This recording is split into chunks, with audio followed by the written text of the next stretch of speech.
Show me what you got.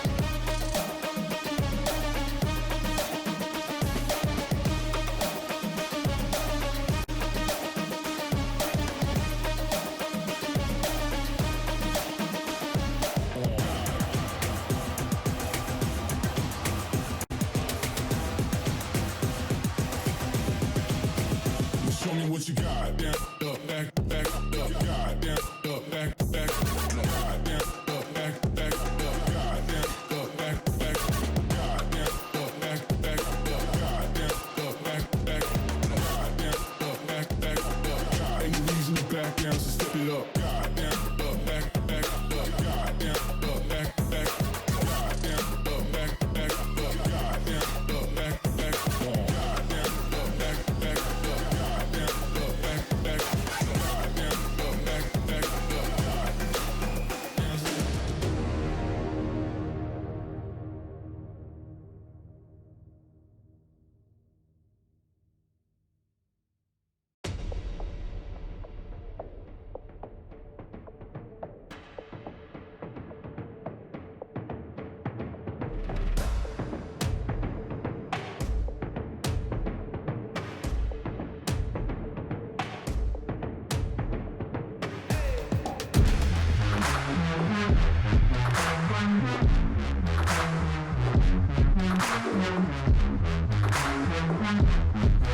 Good evening and welcome back to the Valorant Oceania tour. We are looking to get underway with our second series for the night and a potential unexpected series this one will be in terms of who's playing in it. Of course, my name is Dion Komodo-Perrotta. Joining me here this evening is Mitch Pilski-Pilipowski. And Mitch, we could be in for a pretty quick 2-0 given by what we have had turn out now.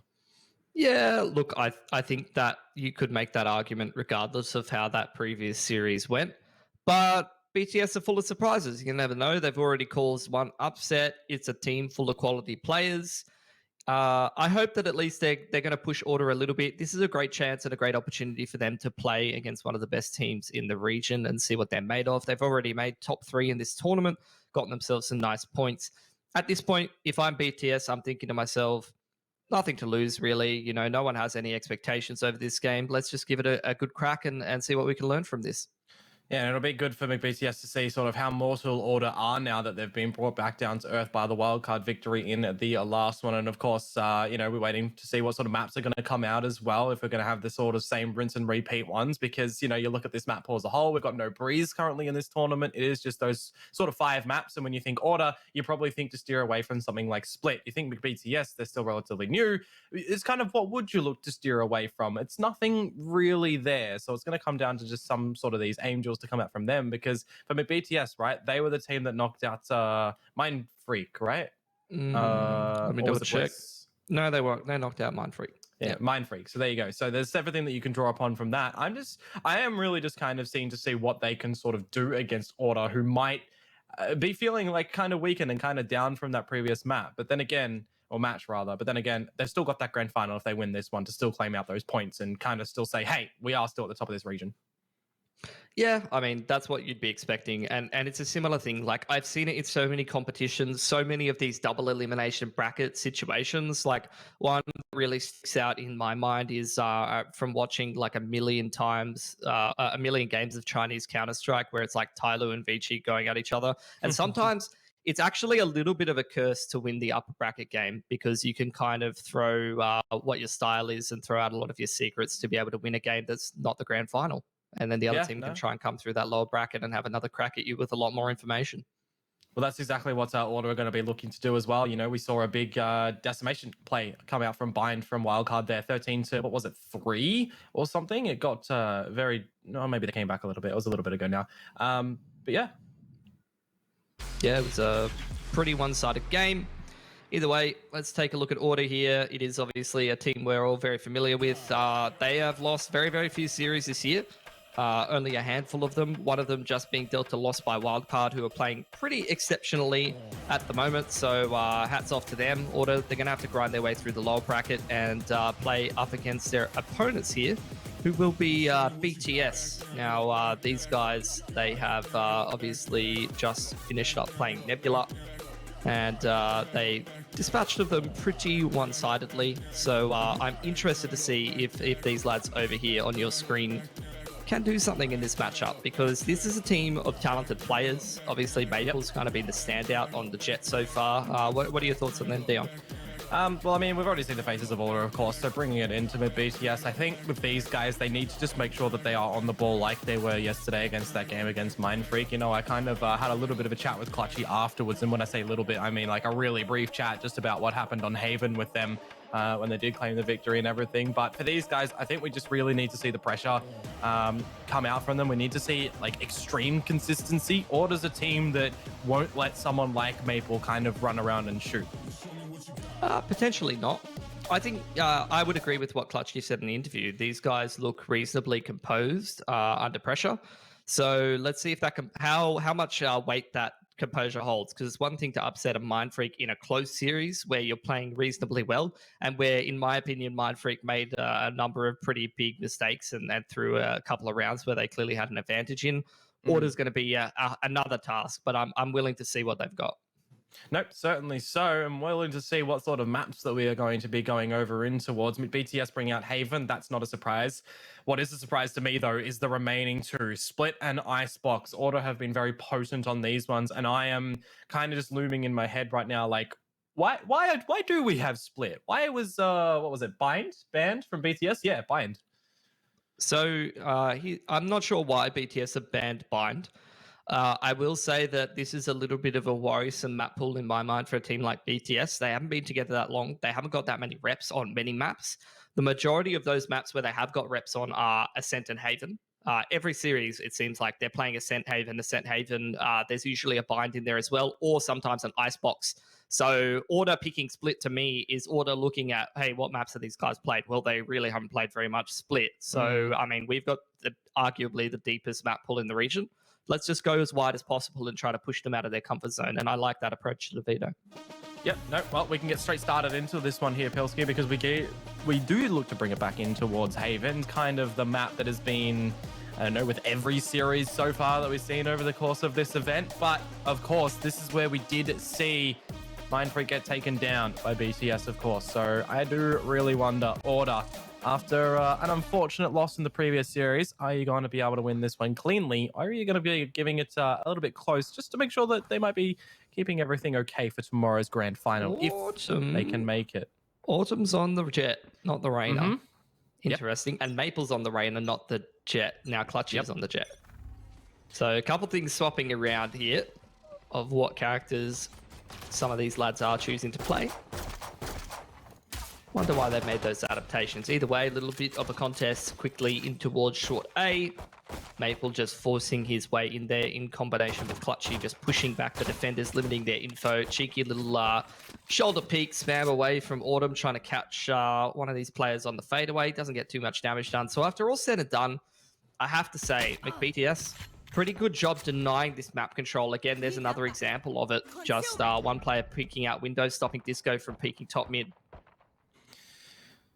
Yeah, it's a big lean as well over towards this C site for Order right now with all the information. Order, he's still got his tailwinds to get away from this one frag, but it's going to get traded out instantly by Tensai.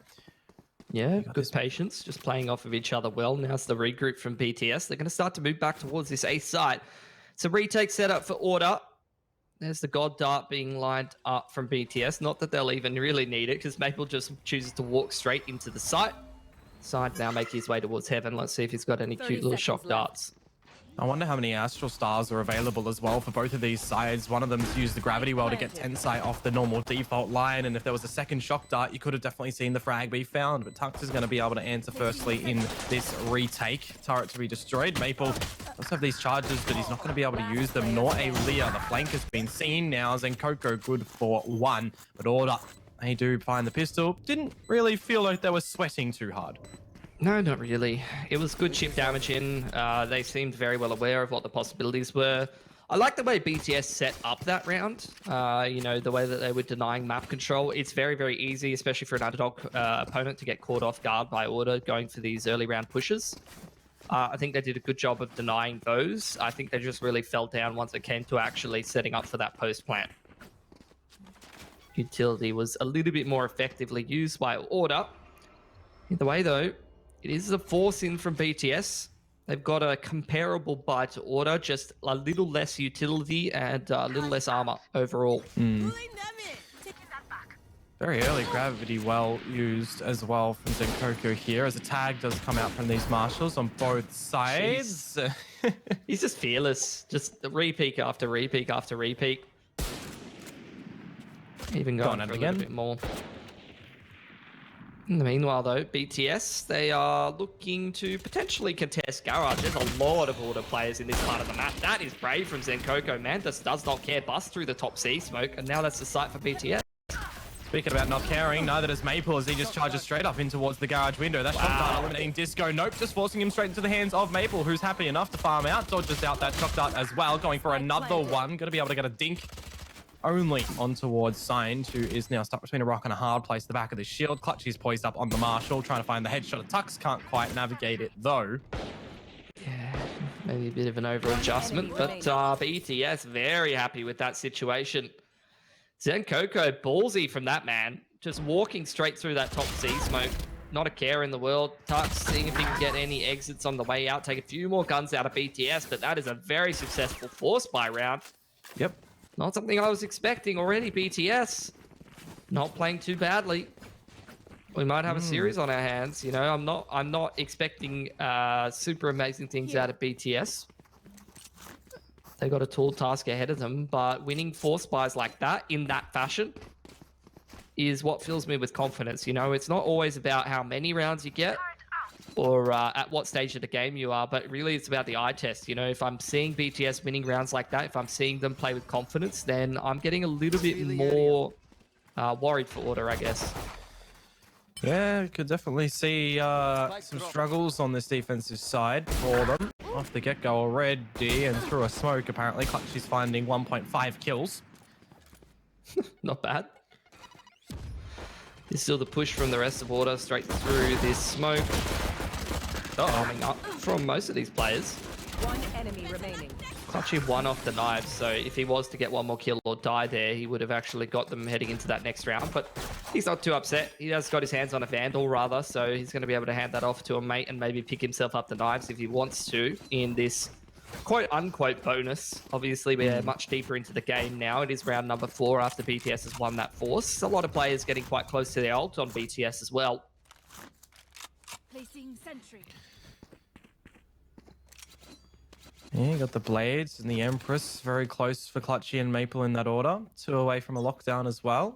Could definitely see some pushes out on these extremities to gather the orbs, specifically over at that C site. You can see the creep up from Order already at A, and that's actually a really early investment from this Hunter Fury. Yeah, I've seen that a couple of times. That was heads-up play. Just trying to send it over towards that, near that C orb. And does tag the Sova, who is sending out the drone, does keep Kexter in check for the time being, clear out a little bit more of that site. In the meanwhile, Clutchy picks up the orb, and Maple's going to send out the Lear. Going to explode into the site. Already winning that duel against Tux is absolutely huge in that position. And Clutchy, how the hell has he gotten away with that, Dion? He's missed the right clicks on the blades, and he's even been able to get out the judge to just dispatch away of one. Now that Signed has found Clutchy in the end with BTS and nowhere to be seen, they're going to turn tail and run over towards the A site, where you do have Autumn already here. And I am wondering, for Signed's regard, does he have enough darts to deny something? Oh, it's got to be on Autumn, and that's beautiful. He hears the all being tickled, and he's going to peek out on the perfect timing to be able to find that equalizing the man advantage. 3 apiece, Tensai on the lurk, though. Bit of equilibrium at the moment on 3 versus 3. Tensai's lurk can upset the balance, though, and now Signed is pretty much splitting these decision-making. That's not ideal for Order as well. Disco now getting out a little bit of a late flank for his own, but Tensai's already on the offline, and that's pretty clinical from McBTS. They, stole away the round earlier, and now they've won the, quote, belated bonus round. That's beautiful. They're in the perfect position right now. Money's looking great. Utilizing these ults sporadically just to be able to kind of sprinkle them throughout the rounds, give themselves good utility no matter what round they're moving into. Now it's half buyout from Order. Looking to pepper a little bit of damage because you're looking at BTS, 4 to 5k in the bank across the boys. If this is a clean round for them, then they're going to have 3 or 4 gun rounds on the trot without too many worries.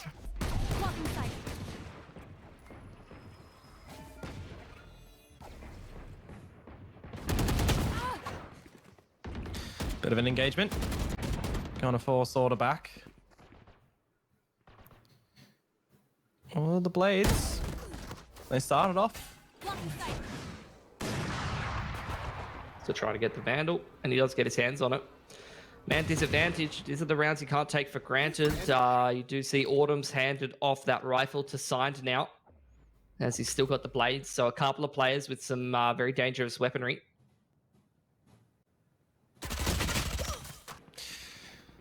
It's a little bit awkward there for Zenkoko as well. This isn't really a round that Order had any business in, but they certainly have worked for it. Clutchy with no tailwind can try and escape. He will be valid in doing so. He's even hungry for more right now. This is very characteristic for him as well. You know that he wants to hunt for more frags. Pretty aggressive player. He's going to think better of it though. Now garage control does get relinquished. BTS going to start putting the plant down. They do have that lockdown. If they try to secure this round, that's going to be thrown straight towards default to Tensai here. He's on the line towards garage, but Nade's going to push him back. And Order, surely they can't contest, especially with that swarm grenade going down. They're going to wait out the lockdown here before they recontest here, Dion. Yeah, and that operator as well in the hands of Tensai that he stole away and closed out the previous round. We're going to see what he's going to be able to do with this one this time. Clutchy, though, finds his tailwind. You can't find another frag, unfortunately. Still, this player advantage for Order. Looking to hold it down as the turret is destroyed. There's the operator from Tensai. Gets his head absolutely obliterated. And now it's all down to Sicko. Order. They will win this round when they probably shouldn't have. They definitely fought for that one. I mean, yeah. It's right from start to finish. Just a bit how you're going. Maple's like walking solo out A. Without any really supportive utility, just dies and hands over a gun to Signed. That'll work. I'm just trying to remember right now. Was it the interview that we had with Swirl that it was mentioned that someone just insta-locked an agent and they ran with that? No, that was Nebula. Ready. Nebula, there you go. Yeah. The player that wants to play Jet going, whoops, I accidentally locked Jet. This is a terrible mistake. I guess I just have to play this character now. That'd be like Clutchy and Maple right now, I would feel. Maybe. Covering it. Right here. Well, bit of mid-control for BTS. Looking ahead towards that B site, but Orders has got the alarm bot and a bit of utility over there. Signs in the vicinity as well, ready with a couple shock darts. And this could be quite problematic for McBTS as well. You know, this Phantom can spray through when Sign uses out these shock darts. One on towards Tensai, the second one as well, putting him very vulnerable. Yeah, some good damage. Sicko's going to get that plant down. There is the lockdown in towards garage from Order. And they're going to try to contest Akon, but Sign's got that in good stead over there, Dion. Oh, he's buying a lot of time and bringing in Autumn as well. Text up, manages to find Clutchy, and now this is feeling just very strugglesome for McBTS. For 2 players alive, make that near 1. And some damage was done out by Tux, but the Cosmic Divide is essentially setting this in stone. Texter, he's got the defuse easily as you like it. Did they just use a counter one as well? Oh dear. not ideal. Nicely done by Order. It looked very controlled. Didn't look like they had any issues. And look, I was setting up the narrative that BTS, they are going to be able to have a strong economy moving forward. Not going to have too many worries in the world. But when you lose against a half buy and lose the following gun round, then that's where your economy is going to be pretty depleted. And Order, on the other hand, it's kind of a reversal of the roles, I suppose. Ooh, this updraft. See if he's able to find it. Well, the smoke in the mid of B certainly doesn't help. Nope. Was that? I don't know which team that was from. I can't tell. I can't see It's a the colour. deep one, so I think it might have been Zen Coco's, but who knows. Anyway, Garage Control has been found by Tux's alarm bot, well aware that they are contesting that part of the map. Order just playing retake on Garage right now. Full control from Autumn. Uncharacteristic miss, and actually the tailwind doesn't get him deep enough. He's going to lose his life, and that's that whole side of the map taken in favor of BTS. They're going to storm onto the site. Side now trying to get in position towards Heaven to see if he can find some good shock darts over towards the site here. Yeah, he was very punished, Autumn, unfortunately. A reveal on a sign as he's going to get sprayed a little bit and tagged through the wall. The plant's still not established yet from the BTS, holding down on this play advantage. Enough time bought that Disco might even want to get out the showstopper for a little bit of the entry in toward the site. But here we go. Post plant with a flank from Zen Coco. It's expected as well from Signs. Now Tux is going to look over towards it, but the timing, it works wonders for Zen Coco. They are so unhappy with that outcome there for the side of Order. Disco, though, leading the charge in, punished after one. And now it's on to Texter. We can't get anything situated. BTS, they gather back a lead. Two people checked that. That's the problem. Yeah. Like Signed and Tux both checked that once each. Had just got the timing wrong still. I mean, what can you even do? And send Coco. Man, stepping up 10 and 3. A lot of them pretty big impact kills. The round that springs to mind for me is the one where he just busts through that top C smoke. Balls of steel. No one else really in the vicinity. And he takes matters into his own hands on the lurk. Again, towards top of B there. Making some plays for BTS. You'd love to see it. Man staying active on the Astra. Certainly so. Early engagements as well to keep BTS back. Lots of damage, actually. Tensai falling to the paint shells. That... you can't just die like that to the paint shells. And now Tex is just giving it up. Yeah. Done a lot of damage to Zen, though. Now we get into this awkward situation where we found some duels go either way early on. Both teams slowing down a little bit, taking their time moving through the map. BTS, obviously on the attacking side, the onus is on them to make something happen. They're just going to head towards this A side of the map. They have the Cosmic Divide available, but look how much utility is over here for Tux. Yeah, definitely has the cross-play with the Signed as well. Full kit and caboodle of this util, but there goes the Astral Divide. We actually saw it used, or Cosmic Divide rather. We saw it used 2 rounds ago, so you can just see the refresher that has been coming out. Signed, I don't know how he's gotten away with the second one there. 2 versus 2 situation as the heals come out for Maple. They can look to establish this plant. Yeah, not too many stars left for Zen, unfortunately. Yeah, none. So... can't really offer any utility. It's just going to be on Maple to clutch, especially because he's misread that. That's the nade for Disco, but he's not going to throw it under balcony. He's going to throw it close instead. Oh! Autumn should have been able to find that frag. Wow. And because he hasn't, Maple clutches out the 1 versus 2. That is pretty brilliant. Again, Maple just going huge. I mean, the other day he was putting BTS on his back against some lower tier opposition. I mean, Mind Freak's still a pretty good team in their own regard, but that's not the sense that I'm getting from BTS today against Order. It feels much more like a team effort. Everyone contributing.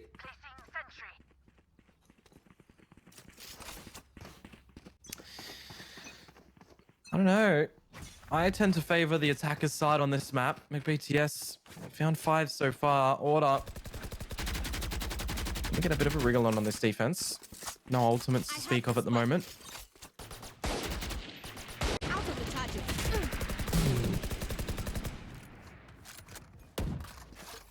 Bit of a stalemate at the start of the round. Neither of these teams really finding too much map control or a pick. Here.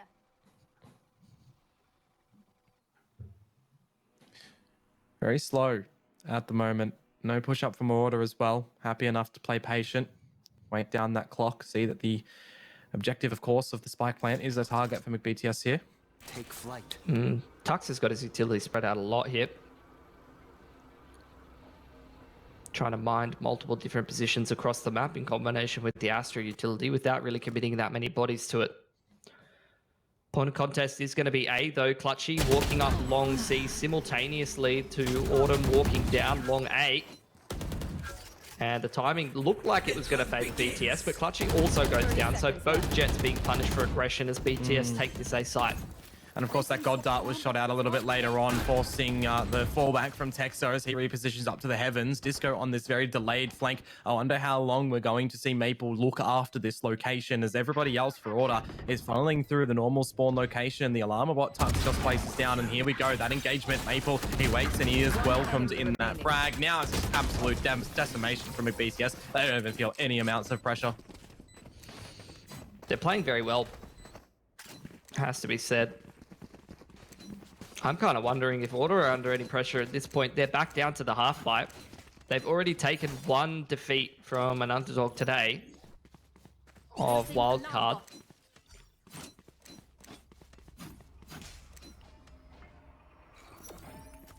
Very, very early days though.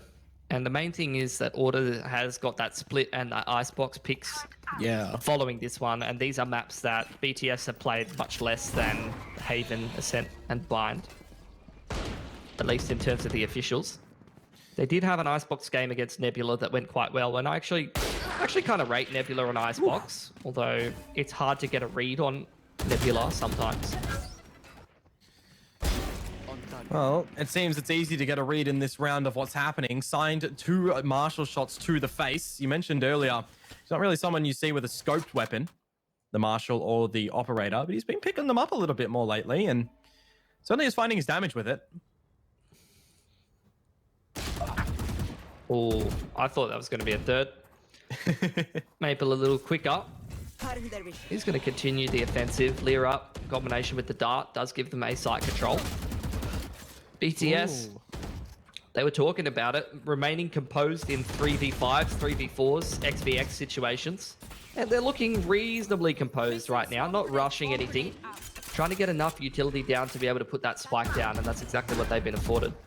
Oh, and Maple's missing a bunch of shots right now. He doesn't have any Leers. They line up for Tensai. He dispatches of 2 of them. Now it's this 1 versus 3 for Autumn, and he's already found 2 of them. The blades around, and this is where he's scary. He's got 3 more. The right click. Nope, that's the lefts, and it gets done. What on Autumn? Ooh. Good stuff. He'll be able to pick himself up a rifle, and Order win a half buy, which means their money's going to be fantastic following this round. All going to have like 1 to 2k left over even after the buy. Oh, maybe not as good as I thought, but still pretty nice. Autumn going to buy that Operator, so that takes a bit more of a tax on the money. BTS having no economic issues, though. They've been stringing rounds together really nicely, so they haven't had to take too many saves. Lockdown available for Tensai here. Over on Order, obviously, you've got Showstopper and the Hunter's Fury, so those could potentially get rid of the Killjoy ult. Concealment.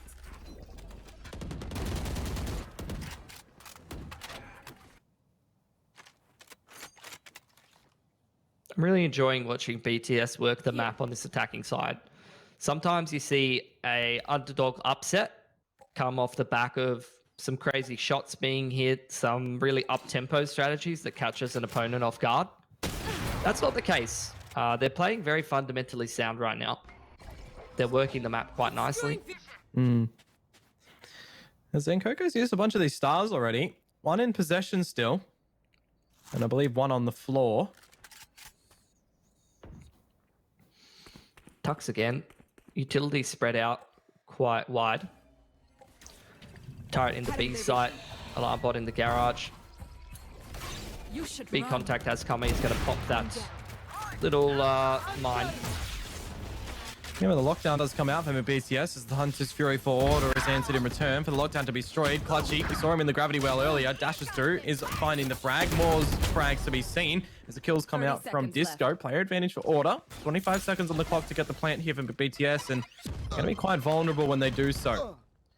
Lot of damage. That's like 100 damage nade there from Disco. Softens up Sova, but Sicko a little bit quicker on the draw. Maple just pushing even further. How has he gotten away with that duel? It's all on Autumn now to 1v2 when this bomb is rerouted to A. 10 seconds left. Yeah, that's a 2 versus 3 situation that was favoring Order there, and it just is on the hands of BTS to bring that back where they needed to, and they've done so quite swimmingly. But Autumn, don't count him out. We've seen the 1 versus 3 that he pulled off a little bit earlier with the worse weaponry, but the last one he had his blades. He's not going to be able to do so here, and he gets his dash off 1 frag. He'll need to find that first engagement that he gets tickled with as well.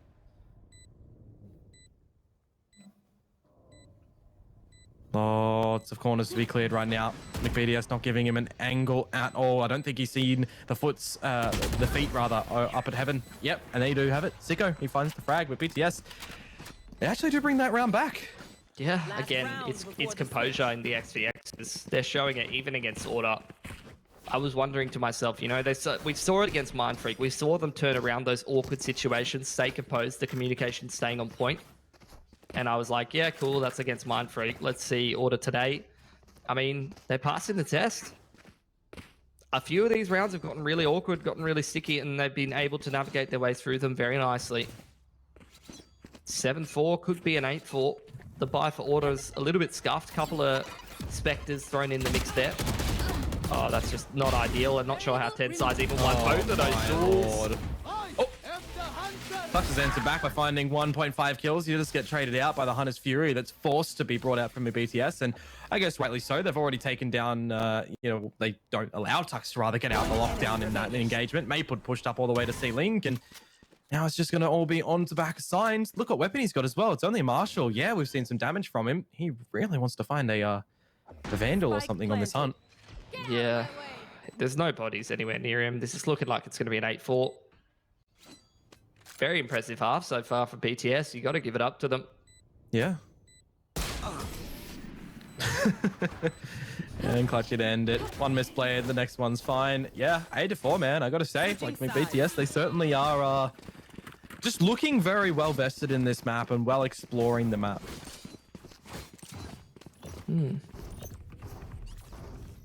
I don't even want to think about it, you know? I don't even want to think about Order getting upset twice in one day after barely losing it all this year, but that's what I was thinking to myself before Wildcard 1. Food for thought. BTS on that defender side now. Right here. We'll see where the pistol leads us. Would definitely help out Order if they were going to pick that one up to start to even up this round disadvantage. They tire.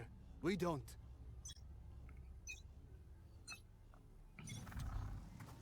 Revealing area.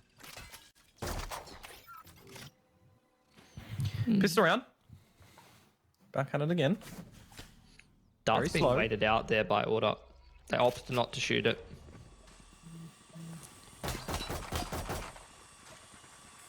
Handful of tells anyway, though.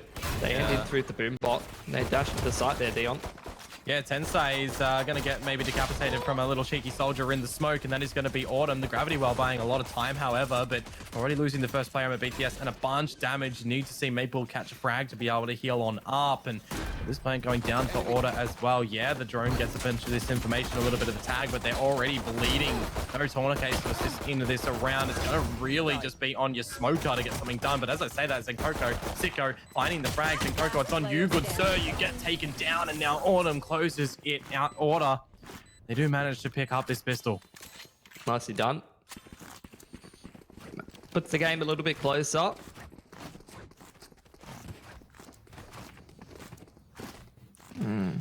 That's both pistols that Order are able to find here. I wonder though, are they going to be losing this one? We saw the force up from BTS last time. They're not doing so this instance.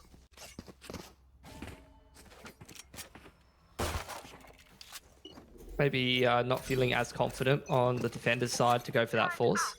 It was a different story in the Bucky meta. Feel a little bit more confident about buying Bucky armor and just holding down a position on the defender's side, but maybe not with the weaponry and lack of utility that like on the attacking side where, you know, you can set the tempo a little bit more. Oh my god, straight back in towards the A side. It was him for order, and they've forced McBTS back, forced him into submission. You got Maple on a little bit of a lurk right now. You've got this Bucky from Autumn. We've already seen over the course of action that he's liked to get the Bucky out. He's found some damage in it before.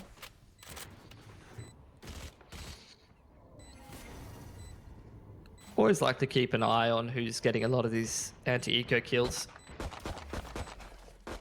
Keep up to date on the alt economy and all that. Well, never hurts to get a couple more on the Jet heading into that first sort of bonus versus gun round. Get closer to the knives, I suppose. Certainly so. Maple, he finds one. Now he's dead.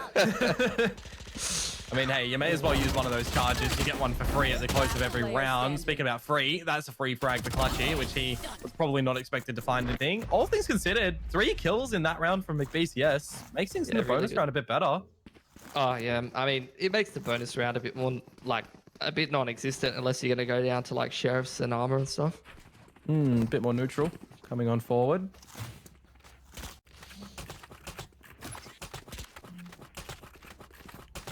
Yeah, I've seen this from a couple of teams, really like breaking the bank a little bit more rather than saving on the bonus. And that's what Order are doing here. A couple players going down, dipping down below 1k. After losing those guns in the last, that's not going to be too great for their money. They're going to really try and fight for this round. Fair amount of Killjoy util in towards Garage there. I don't think it got destroyed, really. No. Good reposition from Maple after the Nano Swarm is popped. He can clear out the close corners as well. He's very ambitious though. Turret destroyed. No swing from Disco, so he's still relatively unknown. Yeah, maybe. Meanwhile, Order going up sewer, having a lot of control actually. We've seen this a couple of times. Signed and Autumn just going into the A site together to pull rotates while the rest of Order work a different part of the map. It's like a 3-2 split. We've seen them do this a couple of times, and again, it's worked. They pulled all of the rotations off of C here. Yeah, it's an interesting scenario. Sometimes you do see the 1-3-1 played or the 2-1-2 from the defenders, but it's nothing that really we've seen in Ordinary from McBTS, though. Granted that they find the interest in towards this C site with the opener. Now the Cosmic Divide goes down, and there's a bunch of information actually off that drone from Sicko. Autumn and Disco, though, getting a couple of kills. It's brought on back. The dismiss away. He manages to escape Signed, looking for something. As he does get taken down, and in the end, Autumn only good for that little lasting frag. 2 alive for BTS in this bonus round. Most important thing, though, Pilsky, is that they do get the bonus round. Yeah, and I mean, like I said, Order, a bunch of them dipped below 1k, so they're going to be able to buy here. 2.8, 3.5, 2.8. It's really not great. It's scrappy. Yeah. Got blades for Autumn, but the other guys, they need the weapon dropped over. You see Autumn's dropping Texter, and Tux has to go down to a Spectre. I guess Autumn has knives, which makes this a lot less, how you going? Not to mention the fact that you look at BTS, their money is not great either. So this round is going to be pretty important. BTS have a whole bunch more ults though. Cosmic Divide and the Hunter's Fury available. Blades on either side. Get out of my way. This round is really going to tell us whether BTS are going to move up towards close to map point here pretty early on, or whether Order's going to make this game much closer. And that's where the pressure really comes on BTS. They've been in the lead for the most part. They've been front running. But underdog teams, as we know, once they stop front running and things get closer, that's where the pressure can sometimes get to you. And BTS, they need to bring up their muscles and be a little Mac in this round. They need to make sure that they are forcing Order back into the corner of the ring as the plant looks to go down at the B site. Hunter's Fury's brought out from Sicko. I think he got a tag in there for one. Actually, no, I don't think so. Autumn doing what he does best. Couple right clicks over near the garage, just defending this position, making it difficult for BTS to take any mid control, which means the retake has to come through CT. Oh, some pre-fires from Zenkoko as he manages to find his second in the round. Texter, though, to get the decapitation on Clutchy, and this is turned upside down with BTS. They only have 1 player remaining, and it's Sicko. He's coming in from the link. He's got a Guardian in possession with 3 bullets. He needs 1 for the headshot to close it, but it can't come into the fruition, and Texter closes it again. Well, if you wanted a great game of Haven, that was the round that you wanted Order to win, because this is where things get a hell of a lot closer. BTS, they have to take a save here, which means it's going to be 8-9 before we see the next gun round, and likely, as long as Order doesn't drop a handful of guns in the bin here, they are potentially going to have a strong economy as well. Apparently, we have a tech pause for Order. Yeah, my suggestion, or my guess would be maybe on Tux, as he hasn't purchased anything yet. You know, that he can request a gun from Texter or signed in a round such as this.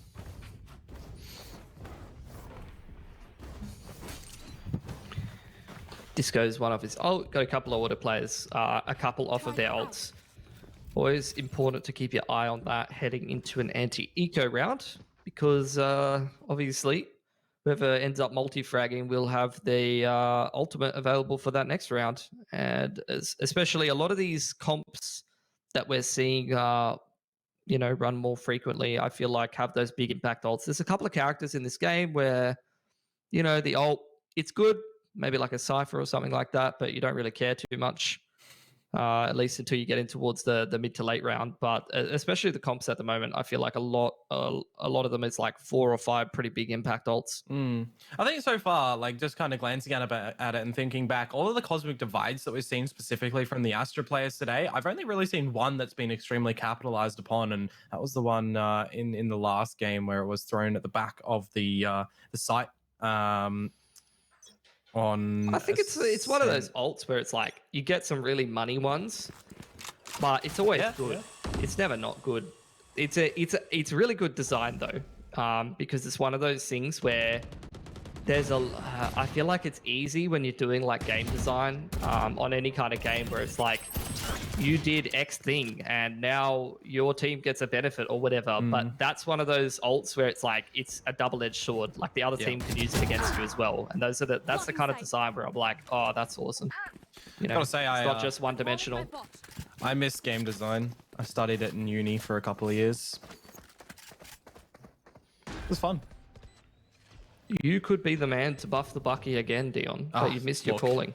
I have signed, you know, like the careers page of Riot before, but I just don't. I didn't meet the criteria of 5 years experience or something in the games industry. Right there. Get a couple more casts in, you know. Maybe you can reapply. You never know. Maybe. Well, there's some damage being delivered by McBTS in this quoted save eco for them. A little bit more, but one enemy remaining. You take 2 frags. April's just trying to keep Signed here to explode. Yeah, there you go. We're within 1 now, Pilski. We just want to throw that round over the wayside, and now we get into the nitty-gritty. Very close game now. It's like I was saying, if BTS picked up that previous gun round, they would have been out and away. They would have been front running into those double digits. But, you know, those days of an easy game, free of pressure, are long gone now. Order's kind of breathing down their necks a little bit. They've got a pretty decent economy behind them. A lot of the boys are very close to their ults here, so definitely could make a difference. So could this opening pick. Oh, I think it was an operator on both sides, wasn't it? Right now? Yeah, no, Autumn doesn't have one. All right. It's just clutchy. Yep. He's waited out the gravity well. He found a big reveal on Sicko's dart, and they've sent in the counter drone. But he's still holding this line. Don't think he's aware that Autumn's in that position. Maybe not. Oh, okay. I've never seen someone try to ult over that. And that's why. And that's why. That's why. Even if it did go in, like, what's Clutchy going to do? He's just going to dash. He's going to dash out. I mean, that's one way to clear an angle. Either way, we can theory craft out all we want. There's the ult in from Order. Autumn, the shoulder stepping is beautiful from the man. In the meanwhile, Maple gets one back onto Tux. The lockdown does end up finishing, and there's a cosmic divide being considered by Zen Coco, but the bomb isn't down just yet. Yeah, you'll be waiting for the spike to be planted. It's going to be hard, I would say, for Clutchy to get in amongst this one with an operator. He might be a little bit belated and delayed in the approach. But, as I say, that 10 so good for one. Now it's Order shooting on and firing up a Storm. Maple on this Empress, finding one, make it a second, getting these overheals, and it's all down to Awesome now coming in from the mid window. Can see that the spike hasn't been tapped. His location's known from ZenKoko. That's the smoke going into what do you use? This is a normal one. It's actually the gravity well to pull him on in, and it does upset his aim. And that's going to be McBTS not seeing a tied scoreline yet. They find double digits. Nicely done. That round was a little bit of everything sprinkled in. And BTS come out ahead with 2 guns up. They got that lockdown available to themselves and the Cosmic Divide as well. Did they pick up the operator? Nope. They did. So back onto Clutchy for that. Oh, yeah. Order's got another buy in here though, and they've got 2 pretty big ults available to them. Obviously you have that interaction of the counterplay between the Lockdown and the Hunter's Fury. And both Cosmic Divides available, so this could be one of those Cosmic to get the site control and then Cosmic for the retake kind of situations. Zen is the one over towards C here though, so he might even not have a chance to really use it. We'll see if he rips it straight off here because they're going to be well aware the site hit's coming in. Yeah, well, it's everybody creeping on through for Order in this location. The tailwind in towards these smokes, and I don't think ZenKoko's heard it because of the divide. Shots to come on through. Sicko on the board in this round nice and early, but this is quite concerning now for McBTS. There's a couple of kills formulated for Order. A peek on through. Maple does at least get out, trying to escape with the dismiss, and he's allowed to. Don't know how. Even dodging out these 2 shock darts, but he's the last soldier now.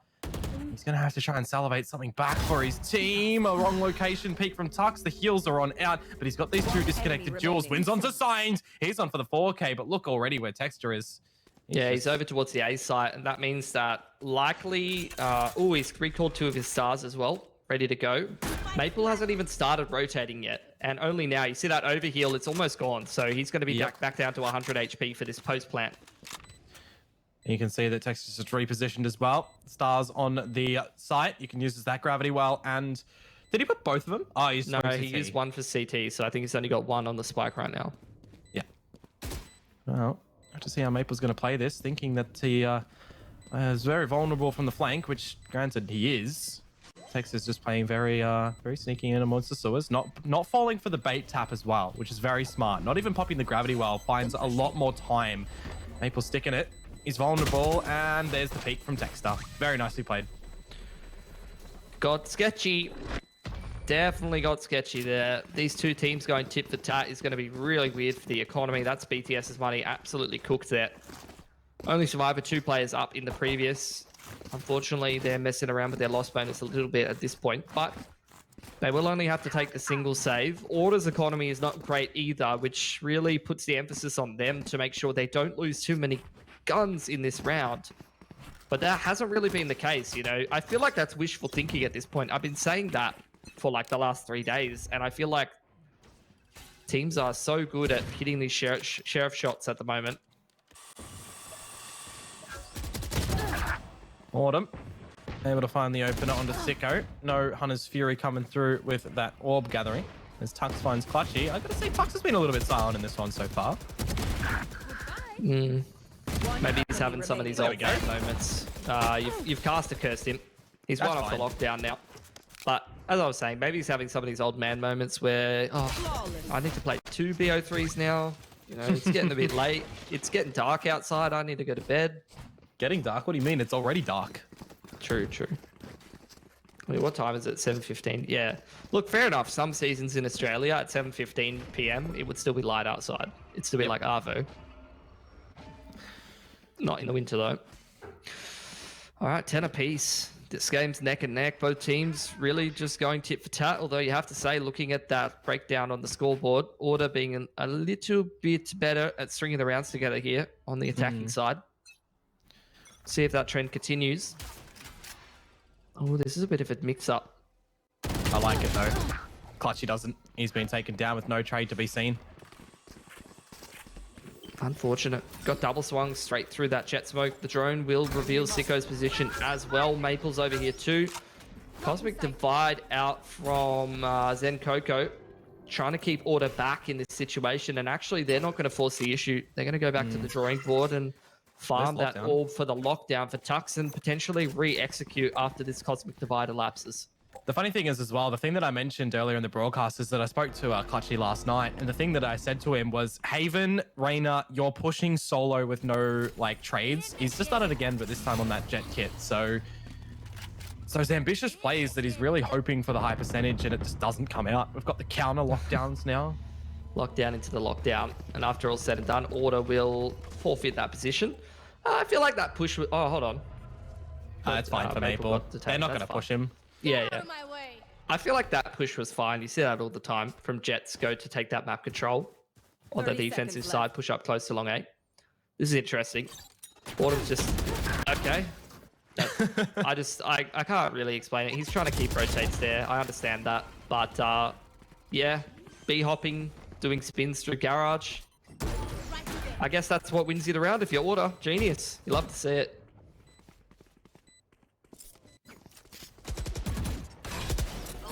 Alrighty. Well, Order looking like they're doing a good job. I mean, Disco's already up on the flank. This round's pretty much over. So it's really up to Tensai whether he could do a bit more damage here. He's getting hunted down by all the Order boys. They do get spammed through the box. So that's going to be Order winning a very convincing gun round. 11-10. Money's looking fantastic for them. Again, BTS got to go back to the drawing board in terms of the cash. So it's like I was saying, you know, BTS, they were front running a lot of this game. They had an opportunity to break away in terms of the scoreline, but maybe missed that opportunity. And now the Order's breathing down their necks. They've been able to convert a pretty important couple of rounds. And they've had a really great attacking half in general, to be honest. I was about to mention that as well. We've only really seen a little bit of substance from McBTS on these defensive sides and a little bit of the individual prowess, but nothing as the full team dynamic to break Order down and really just send them back and send them packing. Well, at least Clutchy has the Blade Storm, and he's doing the classic Clutchy play of just sending it into the opponent's spawn in record time, trying to do a little bit of a speed run. And so I found the opener there. So BTS, look, they're in somewhat of a good position this round.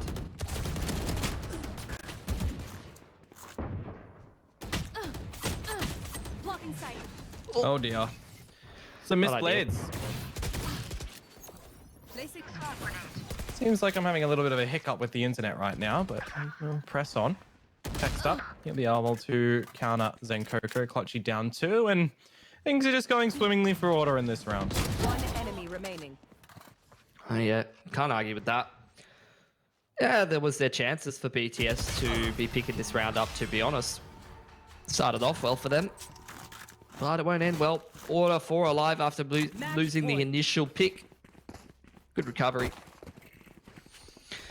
Map point for Order on Ascent here, and I have to remind you guys that up after this is Split and Icebox, and go back in BTS history, you will see that the majority of the time it's Haven Ascent Bind as a map pool. So if we're going to follow the reps on the officials, Split and Icebox are not really maps that they have played as much. They just finished playing Icebox against Nebula, but that's not really Order, is it? So if they don't pick up Haven here, I'm worried for them in this map pool overall.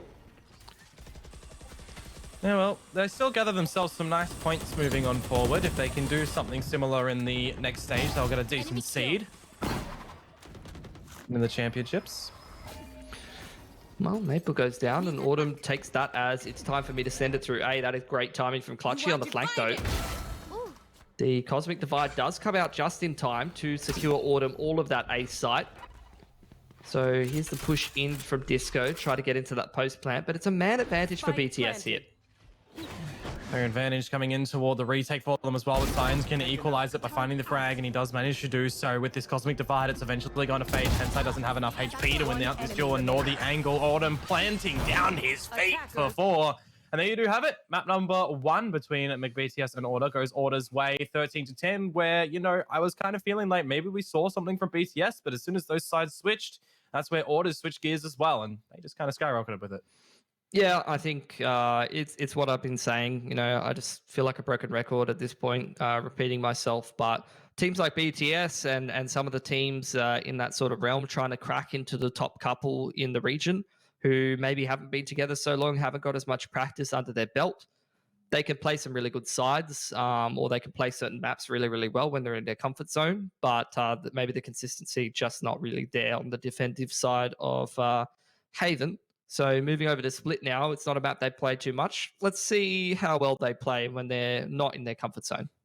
Yeah, Split definitely is the comfort zone and the comfort pick for Order. If they can get that out, they usually do so. It's the one map that you see teams ban against them time and time again. But we're going to have to put a little bit of a pause on that for right now. We'll just send it to a break, and around the corner, we will look to get into the next map in this best of 3 series. It's Split. Stay tuned.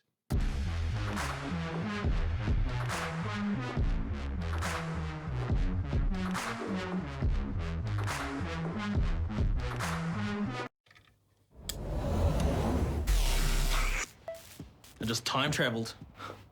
Ah, today's a big day for past me. He just got the latest Vodafone broadband with super Wi-Fi. Wow. Which finally means Wi-Fi in all 4 corners of the house. What? Even there? I've got Wi-Fi in the garage. Yeah, we do. See ya. Oh, it's still in the garage. Yeah. Super Wi-Fi. Wall-to-wall Wi-Fi guaranteed.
Alrighty, everyone. Thank you for being patient during this short little intermission. Pilski, we are back into Order, ready to get into what could be the final map of the night between Order and McBTS. Yeah, should be a interesting one. I'm keen to see how BTS do play on a map like Split. Looking back through their last couple of games, haven't seen them play it too much, and usually it doesn't really make it through the veto for Order very much either. So I can only imagine most teams don't really want to let Split into the map pool, and this time it is in there. So I'd imagine Order is going to be pretty happy about that. Yeah, and it's also if somehow McBTS do manage to pull away Split, you go into Icebox as well afterwards as the decider, and then you just know Order are a powerhouse on that map as well. So from here on out, I would have said that the way McBTS would win this is they had to have a clean scoreline on Haven, and they would have had to also win it out on Split, which was just always going to be a difficult task. But we've already seen an upset tonight, and we could, still have a reverse sweep come on through. It's just gonna be very unlikely. Yeah, I haven't seen Split in a while now. I don't think I've cast the game on Split in how many stages? It's been a while. Doesn't usually make it through the map. Stage 1. Yeah. So it'll be an interesting one. I think aesthetically this might be my favorite map, to be honest. Yeah? Yeah. Choose your champion. Is that League of Legends? Shh. It's okay.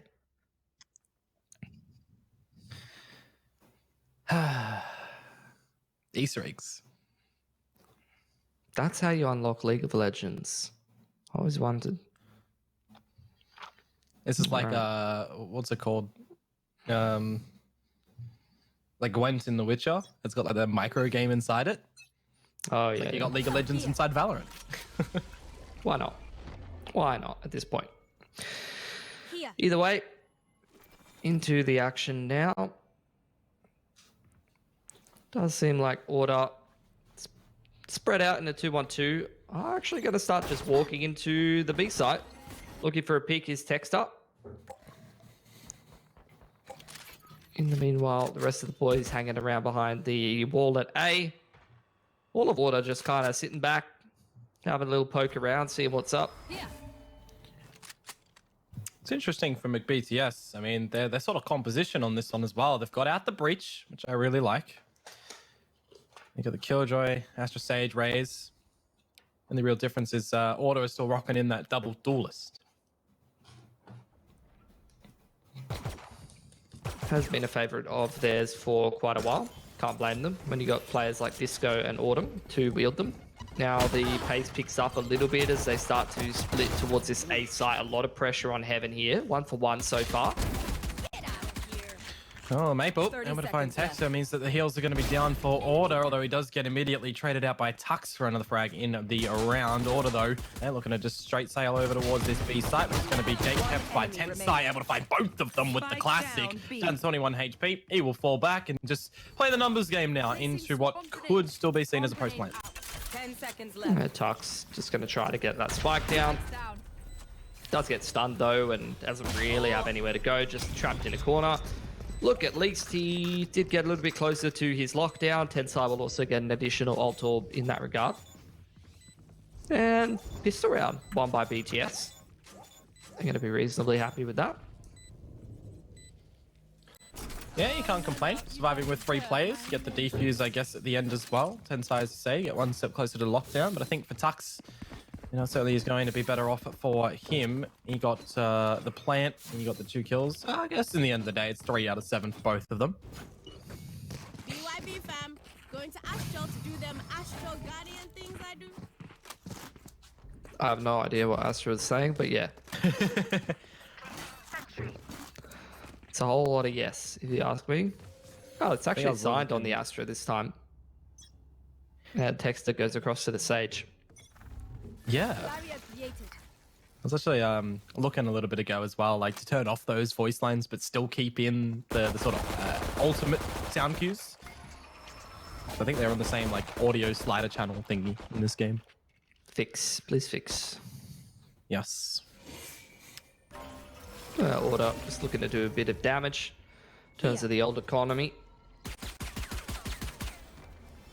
Smoke coming out from Order. Order being a little bit cheeky. He's got the little sword off there. Oh, some big nades coming out from Maple here as they just waltz in towards the mail room, and they are just sent through the postal system just down, well, to nobody. Nice. 5 alive. Great for BTS. Good start to split so far.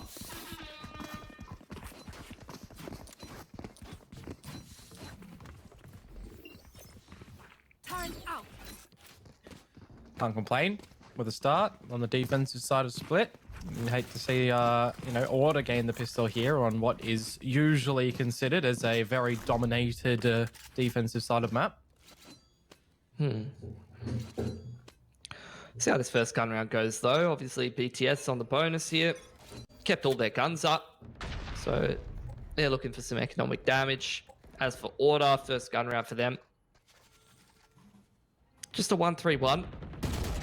Mainly Order applying pressure towards middle. Fearless is this man going and looking for aim duels in combination with Disco. And they will be given mid control. BTS falling back into a bit more of a defensive posture towards the backside of Heaven. Yeah, of course, you could see a bailout over at the ramps as well. Sicko with those flashpoints would be utilized to get Tensai out. The duel that we are being seen, early engagements. Autumn will force the fallback from the BDS to the side of B, and Texas is actually going to do a bit of a different wall than you're used to seeing. One little pane of it does get broken. And Order goes silent across the map for the time being. Start to regroup back towards that big side of the map. Tux starting to waltz back towards middle on the lurk.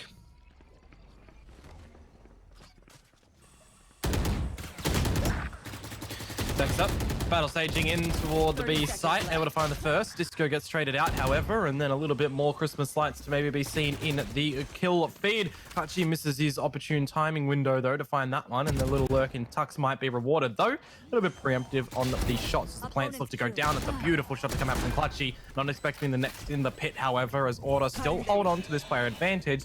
The last Lear goes out from Autumn. Looking for some more damage as Texas will find his third in the round. One off the res. He finds it in the graveyard. Now Sicko just tries to see if he can do any more damage, brings it into a 1 versus 1. Can't quite destroy the Nano Swarm. You can just see where Tux is playing. He's even got a second one on toward the spike, but it can be stuck right now from Sicko. Goes for the challenge, wins the duel. That's a bonus round for McBCS. Massive gets him the breach hold as well. He's going to be able to pick up a rifle after winning that round of BTS. They're off to the dream start here on Split.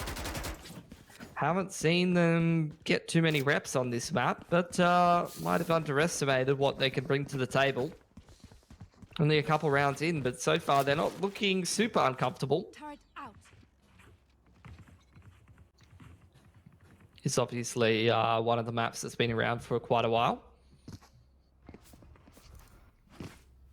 Well, this was the map that was changed, the most recent, I guess you'd say, out of all the other maps. You've got that addition that comes through in Breeze and Icebox, but this one did have a bit of a rework.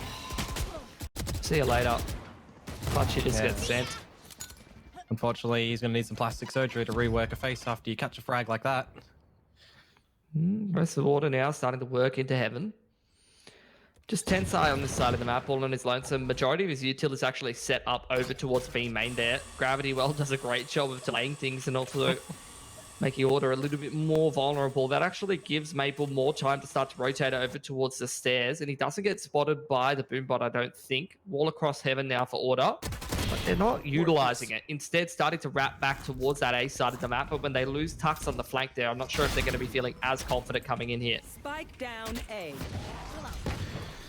Flashpoint in, Maple blinded on out, still holding on and maintaining this player lead as McBTS. The Gravity Well is going to contain the Boombot for now. Order going to maneuver and mosey on in toward the B site, where Tensai currently is looking to see if he can hold it on down. Still lots of time though, in case they do manage to find Tensai. They can grab his weapon as well, but he hears the drop. He's going to go for the peek. He's going to be able to deny the spike. Disco good for 1.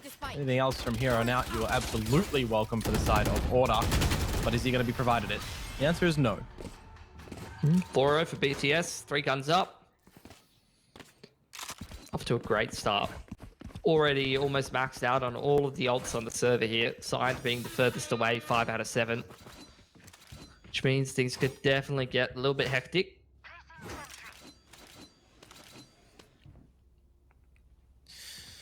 This is the time for Order to try and get something established, though, Pilski. Otherwise, again, their economy is going to be in dire straits.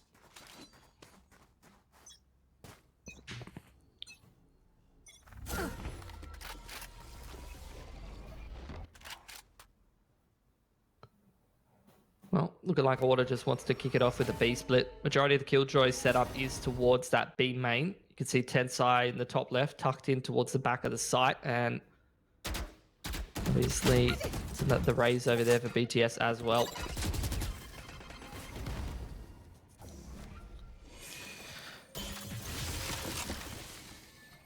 A lot of time can be bought from a BTS with this showstopper from Maple. Can be the scare tactic. Rolling Thunder hasn't made its way over just yet. Of course, in the hands of Sicko. Order a little tentative right now. Not committing in towards B. Did seem like they were quite confidently wanting to split through Heaven. But they're going to opt to slow things down and start to move back towards the middle. And into Sewer. I mean, at least in terms of the rotations, you can see this is the correct decision to be making. Is only one player, Sicko, over on towards that A side of the map, playing retake with that breach. He has got the breach ult as well. Look at this triple rotate through the defense spawn right now from BTS, so they might be able to catch this timing.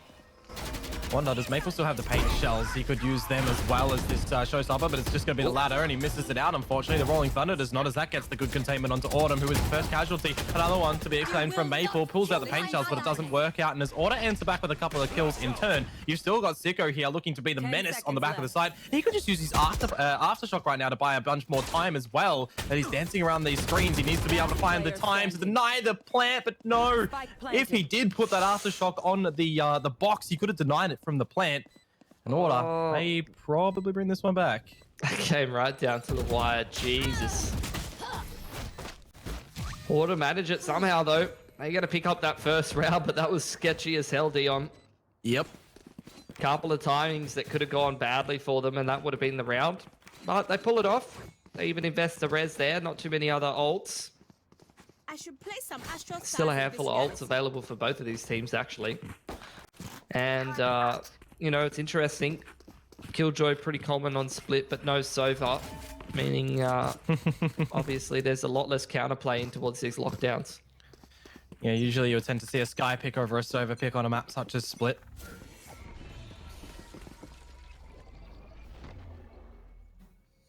Oh, Order again, walking towards B main. And again, you can see Tensai with the exact same setup. All of the mines towards B main. There's the attacking Killjoy ult.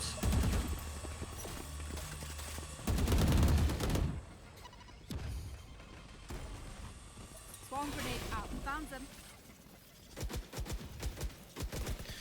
Maple on the paint shells for the opener. Text up. Got to go saying Coco, but they overlook Tensai, who's good for one. Clutchy as well, shutting down the showstopper. And BTS are going to be able to bring something back. More trades to be seen. And now it is just going to be on to Tux for a 1 versus 3. A couple of different directions with this wall.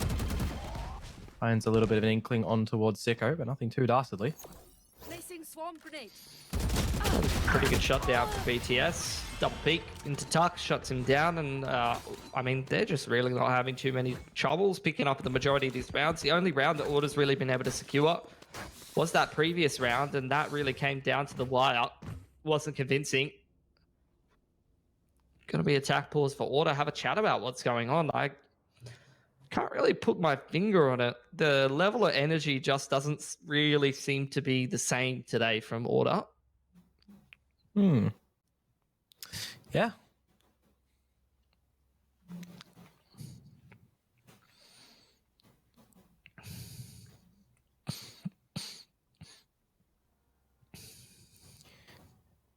Proven once again that they are mortal here.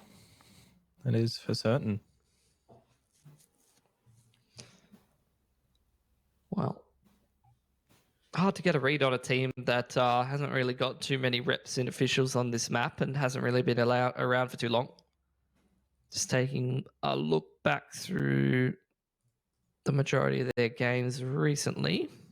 I'm keen to see if they've even played a single game of Split just yet. I think I brought it up. They played Paradox and they played Nebula, where they won them quite convincingly from memory. Yeah, true. I'm taking a look back through now. There's one against Nebula. Yeah, and there's one against Paradox.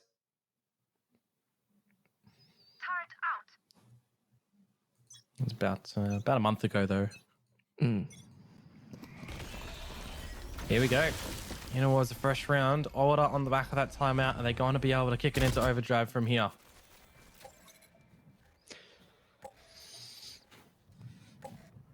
You should contact map control. Again, it's a 2-1-2 from Order. Pressuring both extremities simultaneously. Autumn's going to find that opener. I was kind of wondering, you know, you've got Disco and Autumn taking duels across different parts of the map. At some point, they've got to find some success. You know, these are some of the most consistent players in terms of finding opening picks in our region. Yeah, the premier duelists in the region.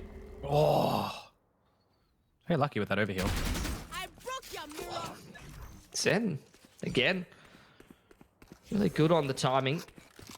Finds the pick on sign towards middle. Disco still over towards B main. Order going to start pressuring towards heaven. Do have the man advantage here. There's that cosmic divide from Zen.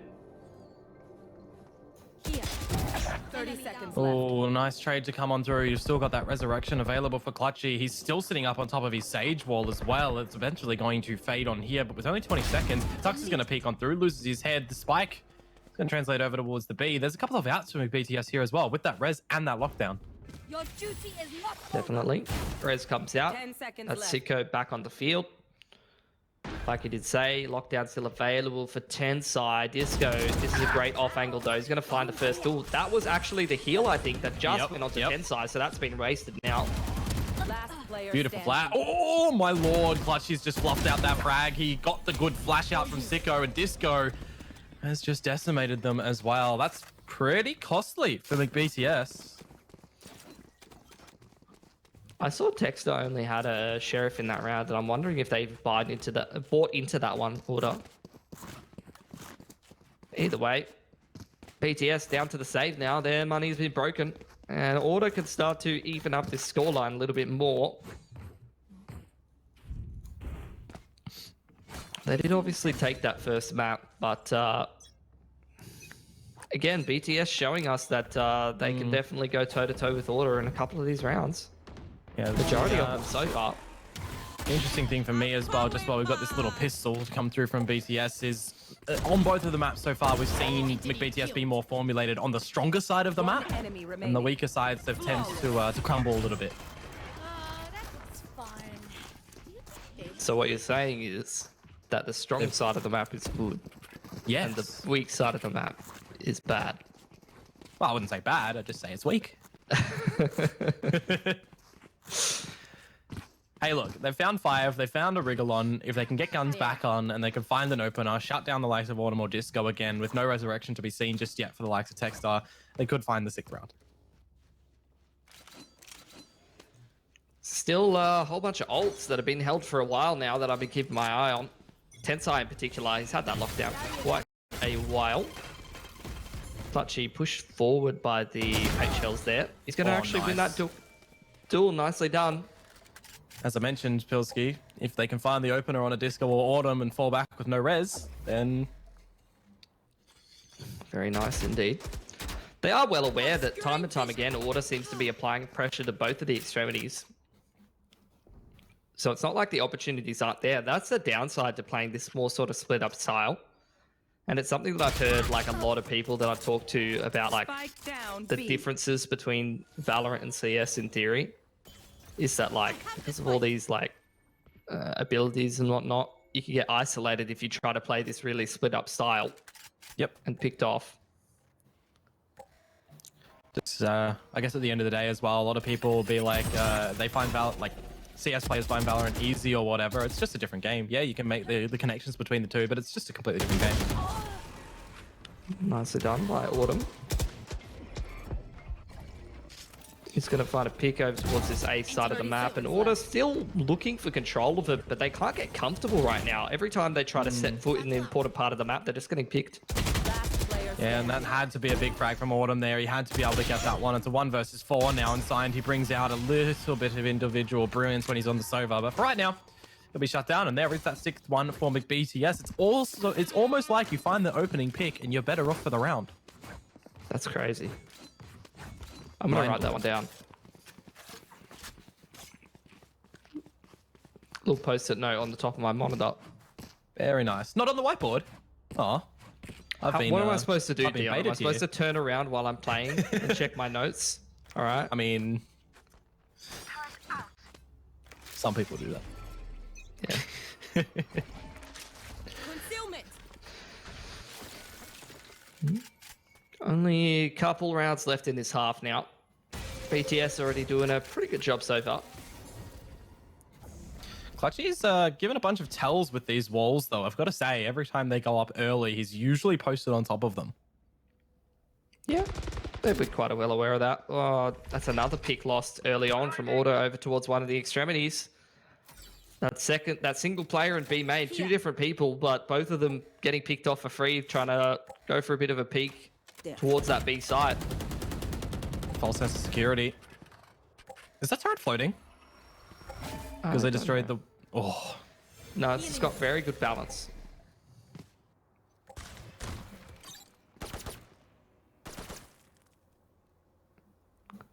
Well, Autumn just trying to walk out of A main, look for a pick with that operator. Hasn't been given any angles though, and BTS happy to just sit back behind the Killjoy utility right now. Thing is, as well with Maple, a well-timed showstopper, all those paint shells could really just spell disaster for Order. Eventually, the heals are going to be back for Clutchy, but he gets 1-to-1 traded on through. Rotations come out from the BTS.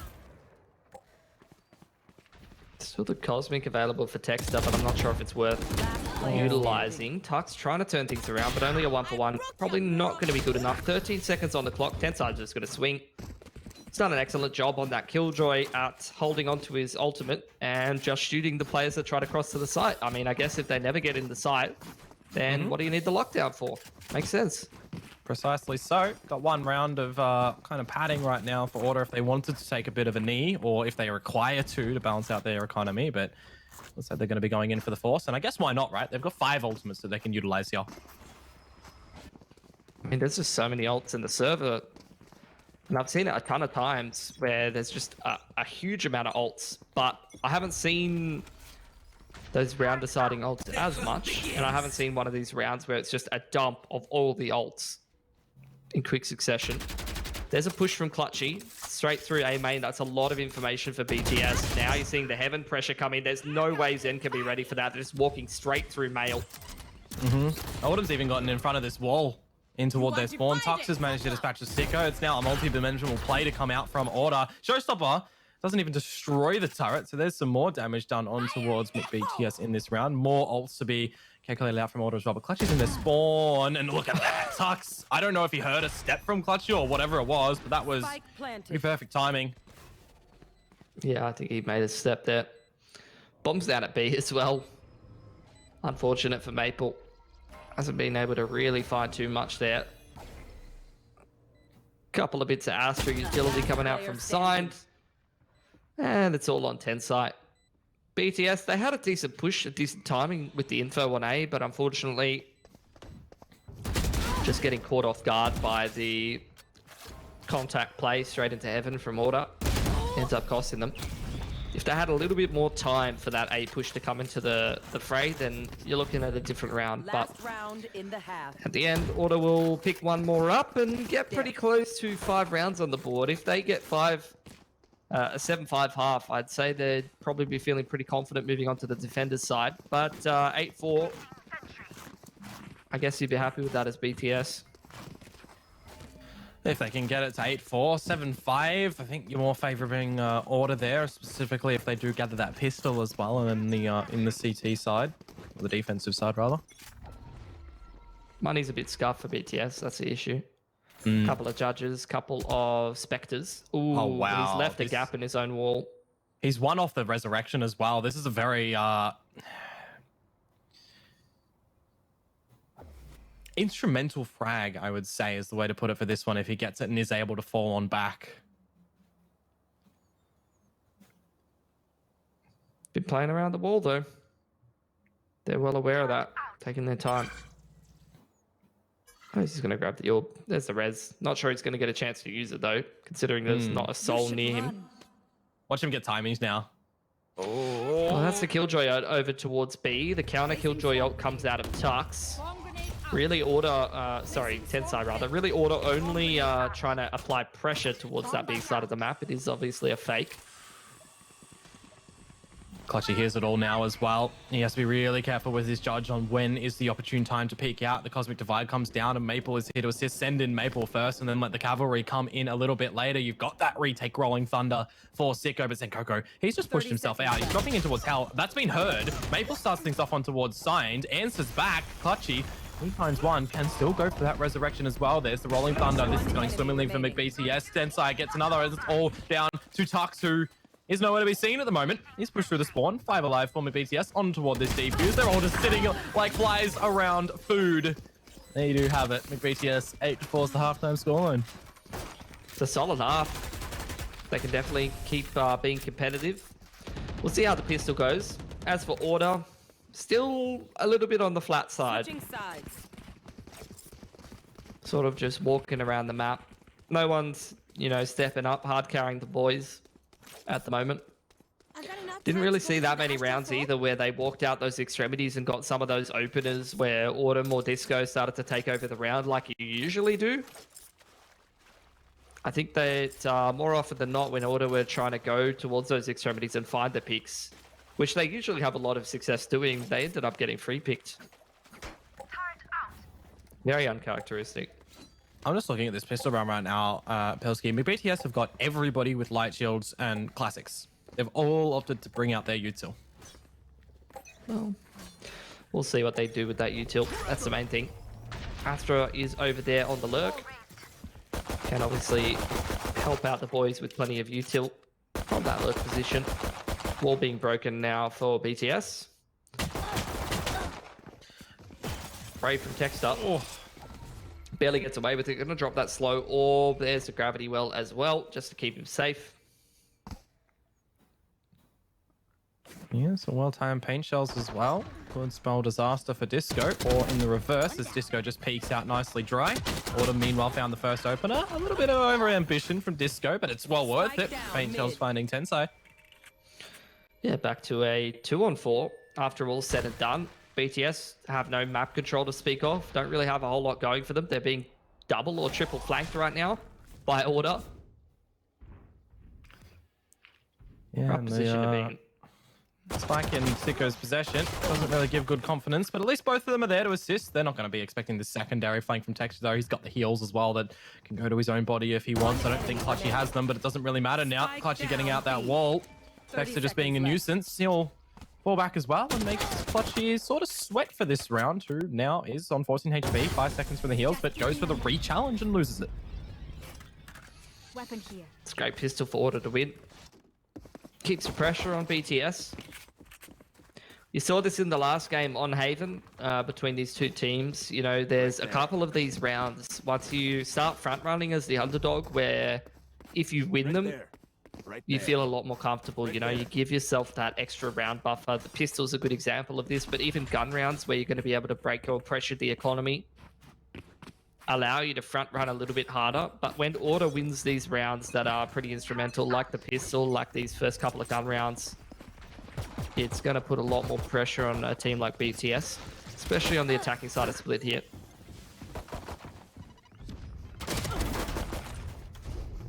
Disco starting things off in towards the ropes, though. They do line up for Autumn as he gets one step closer to the Empress. He's even maybe going to be able to farm it on through. With that death, it will deliver it in. Now it's just down to the last soldier in Maple, who can't get anything justified either. But as Order do claim their second, it's still not enough to tie things up just yet. Not yet. First gun round here for BTS. Like you did say, Autumn's got that Empress, but he's going to bucky this round. So Order not doing what we've seen in a couple of these other maps, where if they do lose a couple of picks in that bonus, they invest in some rifles and still try to give this round a crack. Instead, we'll take a save and even up their economy across the board and look towards that next round. So mainly just looking for damage. Need that back.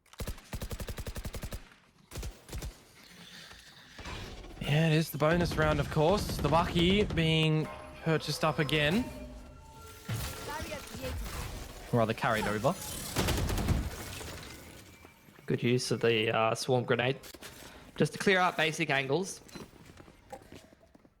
And after getting that pick towards middle, BTS just going to keep things simple and walk through B as a team. Wall across, flash up the top.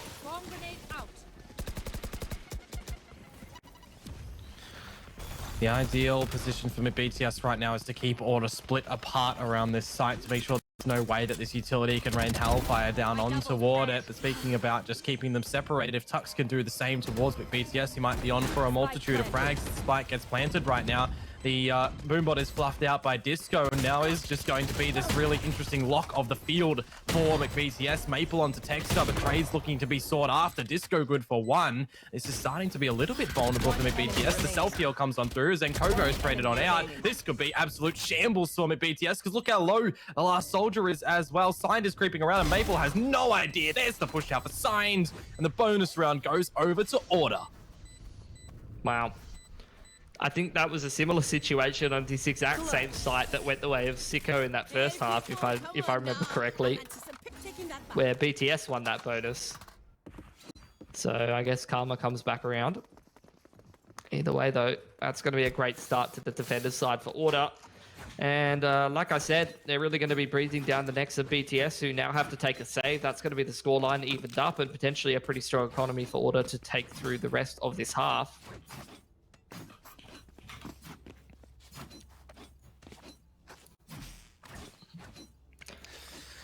Definitely will propel them in the right direction, that is for sure. I just do wonder if they've got the wind behind them, or if the clouds will realign and put it in towards McBTS's favor.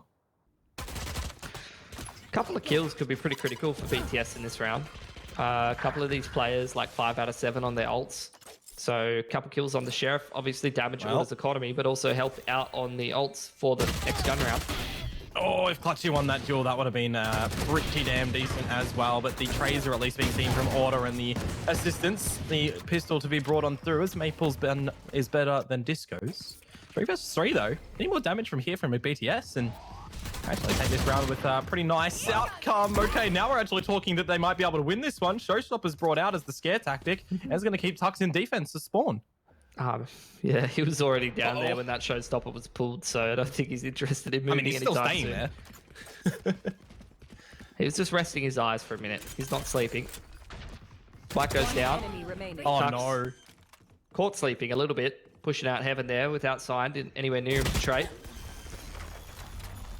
And Signed must clutch again for Order here, Dion. Yeah, 1 versus 3, and the boys on BTS are going to group up together. Actually, the Cosmic Divide, that's a lot of ults utilized from BTS, and, well, justified in the end. They get the rounds, and we don't see it tied up for now. Yeah, that's what I was saying. I mean, there was a couple of players, Zen being one of them, in combination with that Spike, but also Maple with the 2K. These kills on the Sheriff allowed them to have access to those ults. Ended up helping decide that round. Not every day you see the Sheriff upset, and that's going to flip this game on its head a little bit. Order were putting themselves into a great position. You would have seen them, really strong economy. Now that's kind of in the bin. They're going to have to take a save, go back to the drawing board, and look towards that next gun round. And essentially, it's a role reversal once again. Now BTS looking to build up a strong economy, looking to get those double digits online, and make sure that they don't lose too many picks to Order in a round where there's a fair few dangerous guns, a whole lot of shotguns, a whole lot of annoying positions that you have to deal with on split that can catch you off guard. You can see that the different Sage positionings in this one as well. You've got Texter more prominently floating around the middle area. We had a lot of different locations from Clutchy on his defender side. Tensai wanting to use the lockdown. I guess to just mitigate the risk in a round like this. Tried 100% this round. That will flush out the site for the time being. Tux is going to find the first pick in middle, but traded back by Zen. That was interesting from Disco. Maybe trying to kill the lockdown, maybe trying to find a multi-frag before they even make it in the site. Big Dink on towards Texter as well as the plant looks to be established. You've got Autumn's flank, and it's not expected from Zenkoko here either. Couldn't even see a knife come on through, but it's going to be the Bucky to get one, get a second, and get the gun that's on the floor. 3 versus 3 turned into the favor back again for the BTS. The paint shells are going to be lobbed on up. Sorry, the satchels lobbed on up. Yeah, you got the Empress activated here for Autumn as well. Gets rid of that turret in a 2-on-3, but they still got to force their way out of heaven, and they're starting to run out of time here, Dion. Yeah, well, the Empress isn't activated just yet. Just that overheal that eventually will fade on through. I do wonder if they want to still go for this one. See what sort of damage they can still deliver on over. As Peak Out is doubled in for McBTS and has worked out in the end as well. Double digits for them now. Pilsky. Nicely done. Couple guns taken off BTS, but after all said and done, they're in a pretty decent position. Money's looking totally fine. They're up 10-7 here. It's up to Order to start to respond. Obviously, they're on the defender's side, so they've got that going for them, I guess. Got a couple of ults ready as well. The Reyna ult, Cosmic Divide, and the Res. So our BTS's go-to is here now that we're starting to get in the meat and potatoes of the gun round. Autumn already. Bit of a push towards the box there. Is actually on the operator, and the issue with this line is obviously he's not on the jet, so the kill is needed. The wall is going to be good enough to keep him alive, but now pressure from Maple, who's just trying to 100% that kill. Texter's going to punish him. Texter doing an excellent job keeping his teammate alive there. I think the res is coming out from Clutch here as well. That's very ambitious. It's an early shot from Autumn, and they've actually run in with the play of the Rolling Thunder too. The res does get, I guess, offset by the other frags that are coming on through in Order. They still have a little bit of a grasp on this round. Of course, it goes down relatively low too. Meanwhile, B main control taken by Order. Swarm grenade does just keep BTS back for the moment. Texter pushing through B main may get found by the alarm bot here as he falls back as a result. BTS going to start heading in that direction. Yeah, and Texas already got the info. That's all you can ask for right now. There's no real time for BTS to waltz over towards the A site. It's going to pull the rotation too, as well as these stars from Sign. Rather, it's actually the Cosmic Divide. Sicko finds Tux in the repositions here for Order. Yeah, Texter just going towards Mail for that res.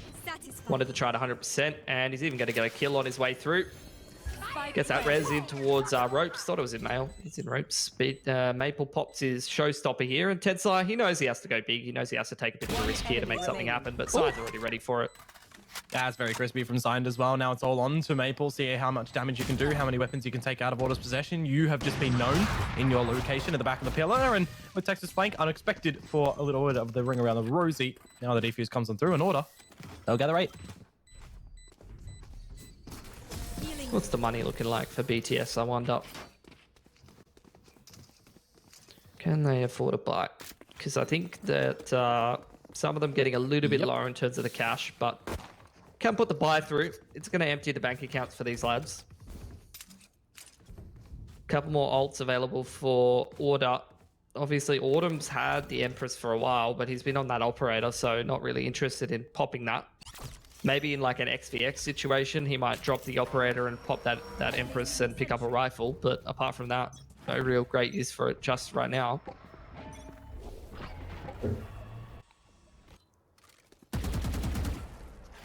Autumn, back on this line over at a different location this time.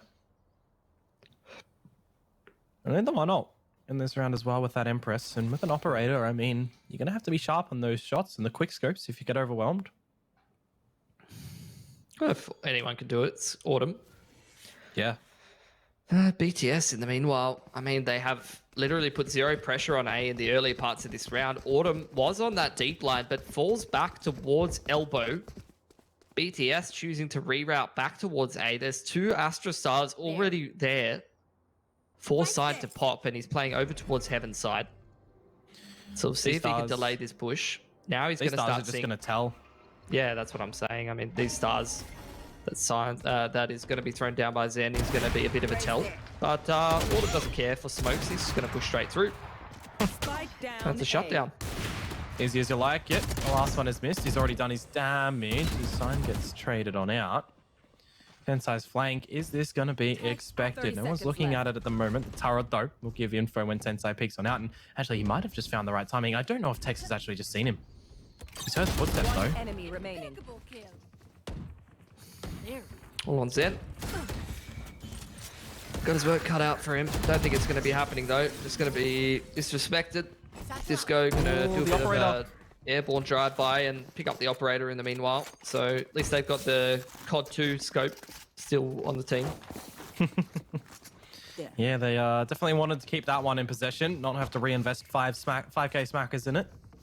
Use the the satchels rather, just to get over quickly. But it's a bit of broken econ. One with BTS coming into this one. Yeah, it's pretty much like a copy-paste of that first game right now, to be honest. Yeah. First half, pretty back and forth, pretty good stuff from BTS.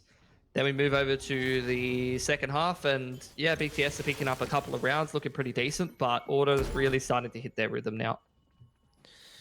Autumn again, looking to be the first opener, first blood. He's going to be able to find it. He's got his teammate here to pop that wall straight away as well, and the lesser purchase from the BTS. They can't really break it very conveniently. Push on through, see if they can get anything known. Disco taken relatively low, of course.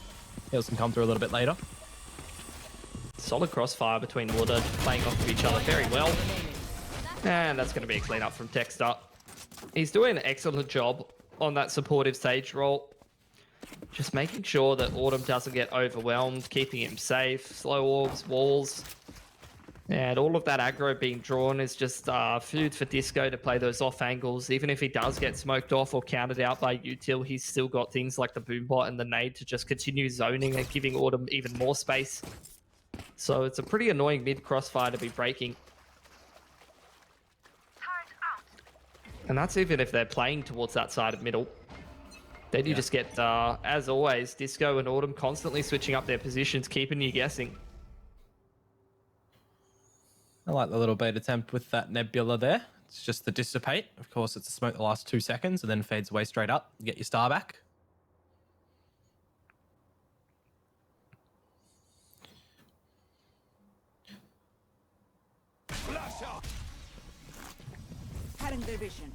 Autumn pushed off the line. Doesn't want to get run down in case that's a pretty quick play towards A. Just a leer and a flash exchanged back and forth, and BTS haven't really done a whole lot of anything in this round. Haven't taken any mid control. This would be the round for it, unbeknownst to them, though. It is a retake heaven setup from Order. Texter playing in towards Hell. Sign playing from the stairs. There's the Cosmic Divide straight across heaven as BTS keen to get this B attack kicked off. Tux as well. He's got a big decision. Does he fall back and use the lockdown, or does he look for the opener at the risk of falling down? And he's actually going to look to put the ult down at the Hell location. Is this the round done and dusted pretty much on that ult? 30 seconds to go. They got to go back. They B. can't rotate. Wait. Yeah. But look at the rotations from Order. They're expecting the rotate back. I think Sicko's creating a lot of pressure. He's using his utility over towards A right now. That's pulling the rotates. Yes, he goes down, but really he's kept one player on that side towards B. This might be an opportunity for BTS. Oh, Tux, he wins the necessary duel to at least give it better favorability for Order as the rotations will come over. Maple, very ambitious to push in towards spawn. The denial of the plant, however, from Texter, and there that goes in the round. Only a single frag felt out from McBTS's side as Order. They do gain the lead here on Split, and as you mentioned earlier, pretty cut and paste from the previous map in how things are kind of unfolding.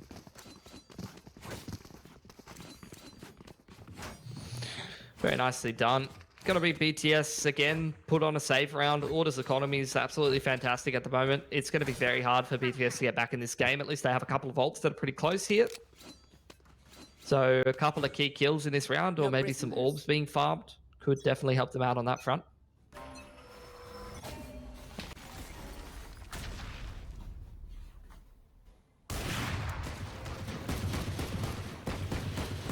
Taking a knee in this round, but BTS playing for overtime. Forced into it. If they possibly can crawl back.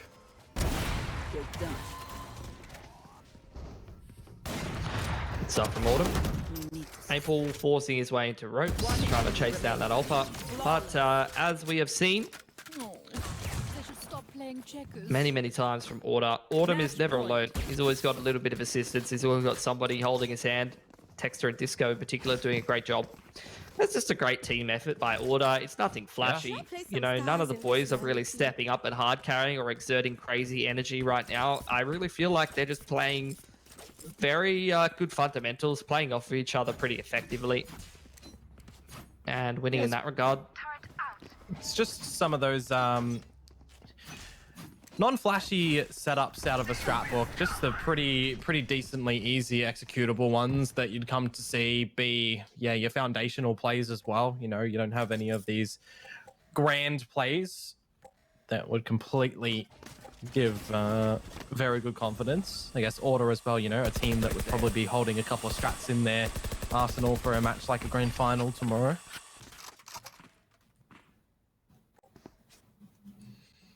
BTS looking like they want to take some mid control. It's something they've had a bit of trouble with.